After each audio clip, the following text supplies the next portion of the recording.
Man, this is a tricky one because I was so looking forward to just sitting down and playing Hellblade II, SENUA'S SAGA, and getting lost in the experience. This is a new game from Ninja Theory, but of course, the shadow of what Microsoft has done recently with other game studios is very much a part of how I'm looking at this experience, and I think the way that many people around the world are going to be playing this game. And I'll tell you all about it right after we hear this word from our sponsor. A soldier's greatest wish is not to be working after all. If it helps, there's once a noble sacrifice for the betterment of humankind. Laying down arms and surrendering is, well, it's not the worst of our available options. We should just finish this! All right, who's next? Keep 'em coming. I also chose my path, and I will see it through to the end! Thank you so much to 505 Games. Now, I think there's going to be a lot of concern and a lot of speculation about what the future for Ninja Theory, the developer of Hellblade II, is going to be. Because I'll tell you what, this game is one of the most beautiful games I've ever played. They've done an incredible job at not just creating this beautiful landscape and these unbelievably cool animations for all of these characters, the facial animation, the performance capture data that's been captured for these characters is so lifelike and real and photoreal. There are definitely moments when you're playing Hellblade 2 where you're looking at the screen in disbelief that it's a video game, that it looks so close to somebody just pulled out a video camera and shot these performances. It's that good, and the camera gets tight on faces and it never loses that believability, and it's a seamless experience going from the non-interactive cut sequences where you're just watching the movie bits and you're watching these performances and all of these characters right into fluid gameplay. Ninja Theory chose to do something really kind of cool with keeping this ultra widescreen aspect ratio, which is very cinematic, very much like you're sitting down to watch a big screen theatrical experience. And it works because you just feel like you are watching this beautifully produced story and you get to play through it.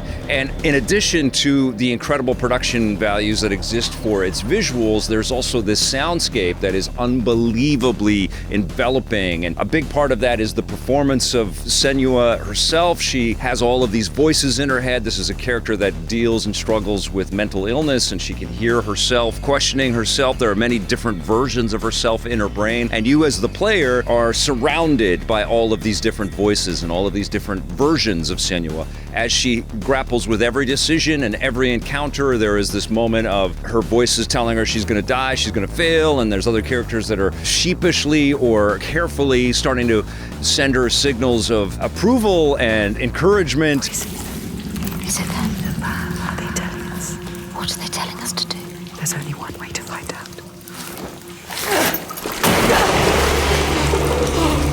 And all of this is happening in real time as you're playing through the game, which is really incredible. Not to mention the music welling up and how it moves seamlessly from this kind of moody atmospheric score as we're going through these desolate, gray, rocky areas.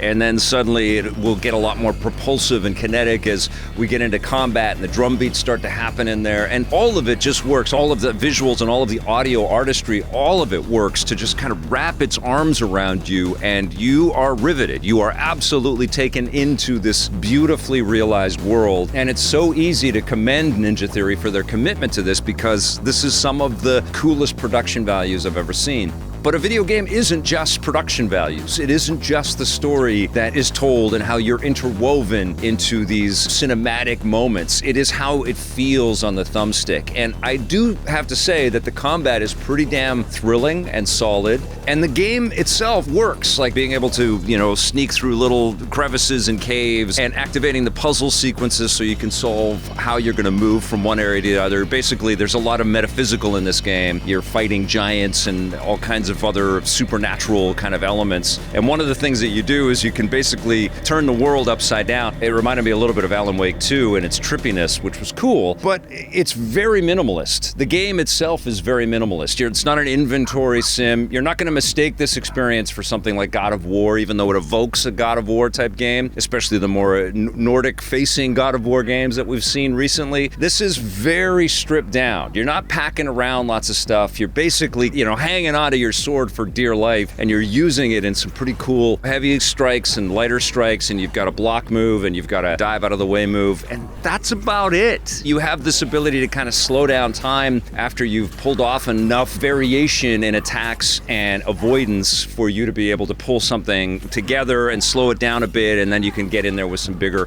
heavier slashes and take down pretty much any enemy. And the game is not difficult, and it's really not very long. It's an amazing work, but it feels like the slice of something much bigger. And it feels like stuff was maybe pulled out and stripped down, and some of the pieces were taken out, or something happened along the way where the focus kind of zeroed in on something a little bit shorter and maybe a little bit more manageable. Maybe budgets were going too big on the idea and stuff got stripped out. I don't know what the whole story is. All I know is that it's not a very meaty experience. You beat the game and it's like, okay, that's cool, and then you can go back and beat the game again and hear different voices and different perspectives from all of these incredible performances. And there's definitely value there, and it also echoes something that I've been asking for a long time. I want shorter AAA experiences. I want games that are very playable, and I love that about this game too, is that there is nothing holding anyone back from playing it. It's not difficult. It doesn't have a whole layer of interface that is going to be incomprehensible for anyone. It's very easy to figure out what you got to do,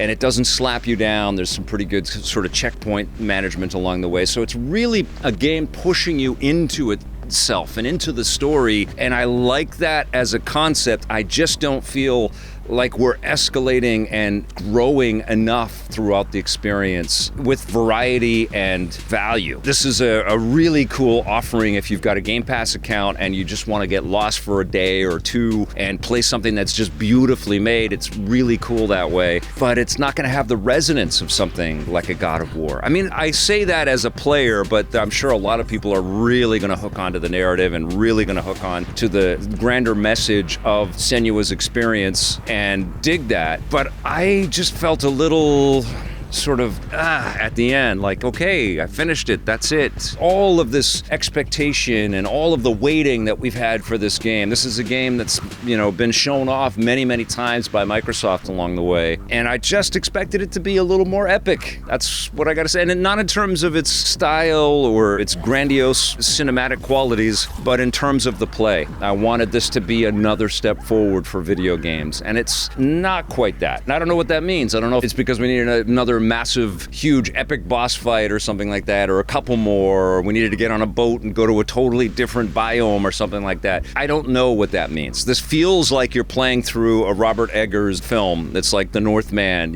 like there's some really twisted and cool supernatural bits, and Senua goes through hell, and that stuff is cool. I just wanted more out of this. That's about all I can kind of say about it. I just wanted more, and it's difficult to review this and wrap it up and not think, okay, well, if this doesn't hit, if this doesn't register with a lot of people, what's going to happen with this incredible studio? Ninja Theory's given us so many fantastic games over the years, but that's not my job. I don't know. Like, my job is to just review this piece of art and come back and tell you how I feel about it, and I think it's just okay.